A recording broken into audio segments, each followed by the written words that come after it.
Question number 3. This is a female in the 22 to 27 age group. She's African American from Atlanta. Oh boy. Summary of issue. I gotta admit, I am bitter as hell, she says. Okay.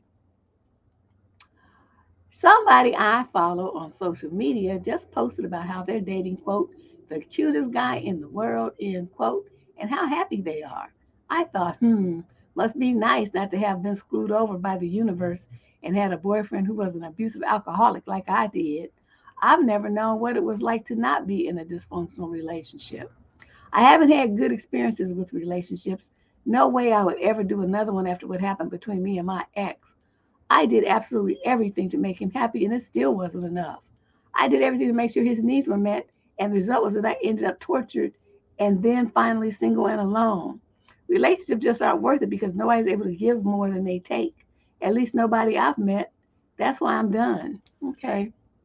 It's probably a good idea for you to be done until you get some therapy because, reading this, it's like you did absolutely everything to make him happy. Why would you do that? What was he doing to make you happy? See, I'm like, I'm gonna be. It's not like I'm a tit for tat, but when you're in the beginning stages of a relationship, you have to stay focused on how much this man is investing in you as a woman. What's he giving to you of himself? I'm not talking about what he buys you. I'm talking about what he's giving to you of himself. His time, his heart, his energy, his devotion, his kindness. What is he doing for you? Thoughtfulness, concern, respect? Those are the kind of things you should be looking for. So it's not the kind of thing where you should be in a relationship giving, giving, giving, especially once you found out that he was abusive and especially once you found out that he was a drunk. So, we got to circle back to you. There's no point in you being bitter. There's no point in you being bitter. What you should do is kick your own ass for staying in a stupid relationship. So, you can't change anybody. Okay. You can't make them be who you or what you want them to be. Our job as women, though, is when we get in a situation to recognize it for what it is. So recognize the man for what he is. And if he ain't shit motherfucker, then you just leave him alone. But no, that's not what you did. And then you want to be mad about it later and say you're bitter and you don't want to be in a relationship because people take more than they give. Why do you keep giving to in a situation where the man's not giving back to you? So do you see what I mean? As I keep asking these questions and keep circling back to you, having made stupid decisions and poor choices and having some kind of self-esteem issue where you think it's okay to keep giving to somebody who's not giving back to you. So that's why I say, I'm not trying to be mad at you. I'm just pointing this out to you so you understand the mistakes that you made and the situation that you got yourself into and stayed in. I mean, you can't help but get into it. But once you recognize for what it is, it was your responsibility to like boop, deuce out, and you didn't. So now you want to be mad. No, you can't. We're not gonna let you do that. The only person you can be mad at is yourself for being stupid. Okay, you chose this man, and then you stayed with this man in spite of all the red flags, like a goddamn Chinese parade. You stayed in it. I saw one for New Year's. Red flags everywhere. But that's the color of luck for them in their culture. In this situation, it's a disaster, and yet you stayed.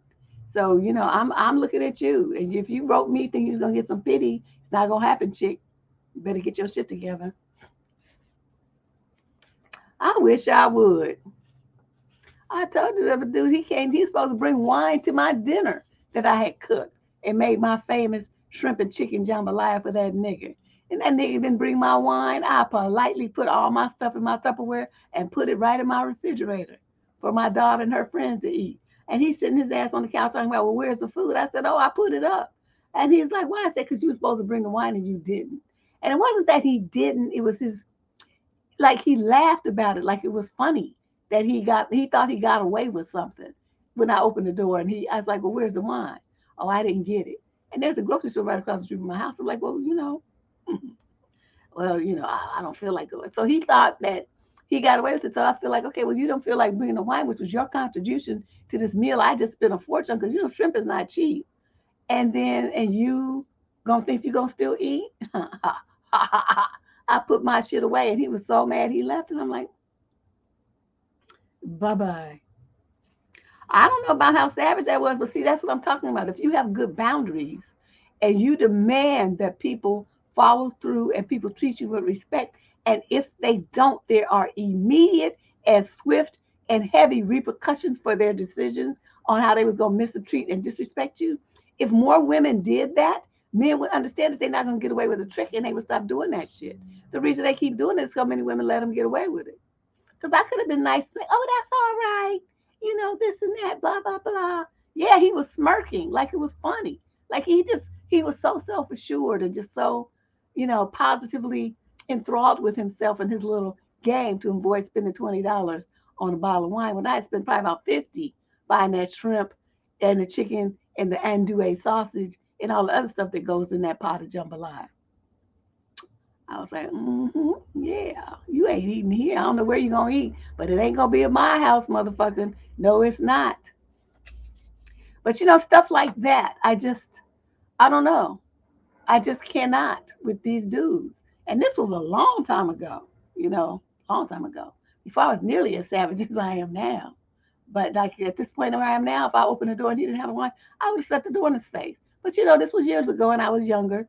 And so I let him come in. He's sitting there watching TV and just all happy and stuff. And I'm in the kitchen putting my shit in my Tupperware, sticking it in the refrigerator. Because I had been sampling it as I went along, so I really wasn't that hungry. But, that's the kind of stuff I'm talking about. And nobody taught me this. It just comes with being an evil little so and so with three brothers that have to, you have to regulate on. And it was just something, I don't know, just a behavior I developed.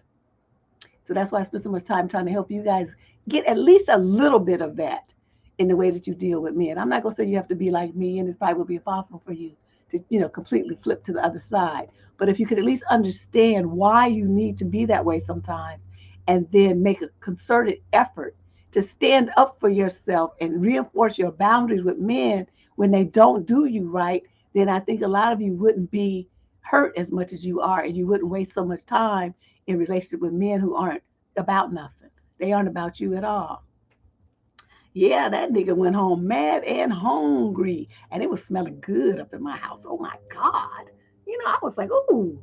I went outside, to lock the gate because he had to go through the patio. So I had to lock the patio, the outer gate. Then I came in, I closed the sliding glass door. And when I came back in, I was like, oh, it smelled hella good up in here. I know he just was thinking he was going to be grubbing since that motherfucker McDonald's. Question number